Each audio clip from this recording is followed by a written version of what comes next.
Hi everybody. आज का video थोड़ा सा डिफरेंट होने वाला है। आज के वीडियो में मैं आपको एक्सक्लूसिवली ग्रामर सिखाने वाली हूँ। तो अगर आप किसी कॉम्पिटिटिव एग्ज़ाम्स की प्रिपरेशन कर रहे हैं या फिर आप स्टूडेंट हैं या आप अपनी ग्रामर इन्हांस करना चाहते हैं तो ये वीडियो मेरे साथ ज़रूर देखिए। इसमें आपको मॉडल वर्ब कैन का कंप्लीट एक्सप्लेनेशन मिलेगा। और अगर आप ये वीडियो नहीं देखना चाहते तो आप मेरे चैनल पर पेरेंटिंग, इंग्लिश या फिर वर्क फ्रॉम होम जैसे कई वीडियोस हैं, वो जाके एक्सप्लोर कर सकते हैं। मेरा नाम है त्रिलेखा और आप देख रहे हैं lot to learn.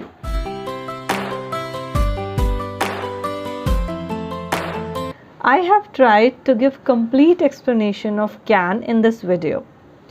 When do we use can? We use can when we want to talk about someone's capacity or someone's ability to do something. जब हम ये बताना चाहते हैं कि किसी में कितनी क्षमता है किसी काम को करने की, तब हम can का यूज़ करते हैं। can का स्ट्रक्चर बहुत ही सिंपल है। हम पहले सब्जेक्ट लिखते हैं, फिर can और फिर वर्ब की फर्स्ट फॉर्म। चलिए कुछ एग्जाम्पल्स देखते हैं। You can speak English। यहाँ पर आप कह रहे हैं कि आप इंग्लिश बोल सकते हो, मतलब आप किसी की कैपेसिटी बता रहे हैं कि वो इंग्लिश बोल सकता है। She can dance। वो डांस कर सकती है। I can do it। मैं ये कर सकता हूँ। तो इन तीनों सेंटेंसेस में हम यहाँ किसी की एबिलिटी बताने की कोशिश कर रहे हैं। अगर आप कैन को नेगेटिव फॉर्म में यूज़ करना चाहते हैं तब आप उसके आगे नॉट लगा देंगे और वो हो जाएगा कैन नॉट। कैन नॉट का यूज़ हम तब करते हैं जब कोई चीज़ अलाउड नहीं होती या फिर कई बार जब हम किसी चीज़ से बहुत सरप्राइज्ड हो जाते हैं। आपने अक्सर सुना होगा लोगों को कहते हुए, oh my God, I can not believe it. अब हम देखते हैं कैन नॉट का स्ट्रक्चर। कैन की तरह कैन नॉट का स्ट्रक्चर भी बहुत ही सिंपल है। पहले आप सब्जेक्ट लिखेंगे, फिर कैन नॉट और फिर वर्ब की first form. Examples: you can not speak English, मतलब आप इंग्लिश नहीं बोल सकते। शी कैन नॉट डांस, वो डांस नहीं कर सकती। कैन नॉट दिखाता है कि किसी चीज़ की परमिशन नहीं है, कोई चीज़ अलाउड नहीं है। और कैन नॉट का कॉन्ट्रैक्शन होता है कांट, तो हम हमेशा कैन नॉट नहीं लिखते हैं, अक्सर हम कांट देखते हैं। There are many usage of can. We also use can when we want to show some prediction और सम पॉसिबिलिटी, यानी कि किसी संभावना या फिर इम्पॉसिबिलिटी, यानी कि जो संभव नहीं है, इन चीज़ों के लिए भी हम कैन का या कैन नॉट का यूज़ करते हैं।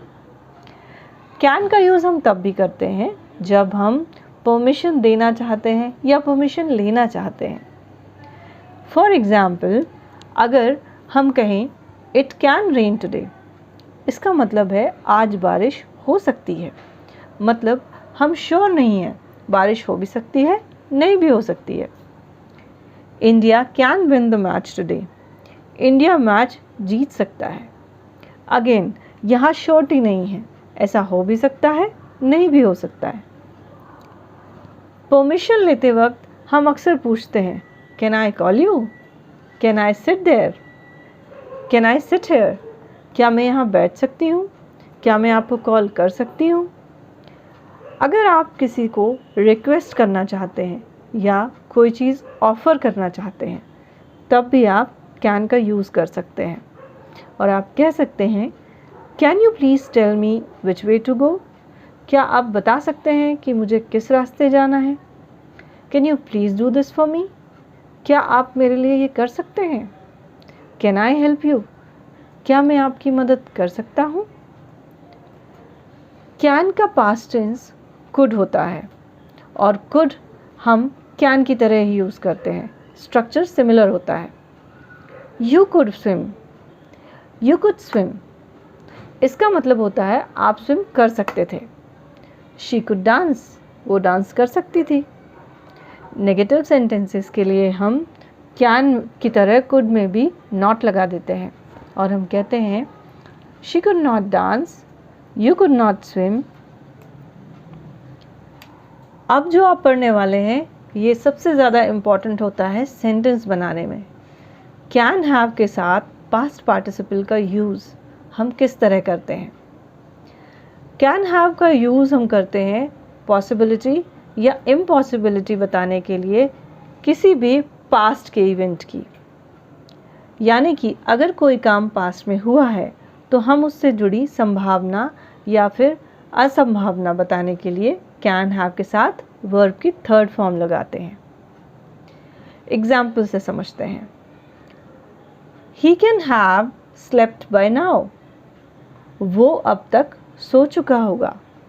ये पास्ट की बात है और हम यहाँ श्योर नहीं हैं कि वो सोया या नहीं सोया, तो हम कैन हैव के साथ वर्ब की थर्ड फॉर्म यानी कि स्लेप्ट यूज़ कर रहे हैं। She can have cooked the food. उसने खाना बना लिया होगा। अगेन हमें नहीं पता कि खाना बना है या नहीं बना है और ये पास्ट की बात है, तो हम यहाँ कैन हैव के साथ वर्ब की थर्ड फॉर्म कुक लगाकर सेंटेंस बना रहे हैं। कैन हैव हम तब भी यूज़ करते हैं जब हम ये बताना चाहते हैं कि किसी के पास अपॉर्चुनिटी है किसी चीज़ को करने की या किसी चीज़ को लेने की।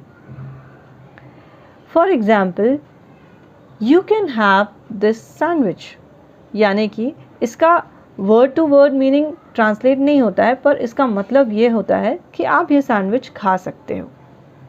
यहाँ पर कैन हैव के साथ हम अगेन थर्ड फॉर्म लगाते हैं, पर इस सेंटेंस में ऐसे किसी भी वर्ब की ज़रूरत है नहीं, इसलिए हमने यहाँ थर्ड फॉर्म लगाई नहीं है। Children can have their lunch now. बच्चे अपना लंच अब कर सकते हैं। तो देखा आपने कैन हैव कितना सिंपल है।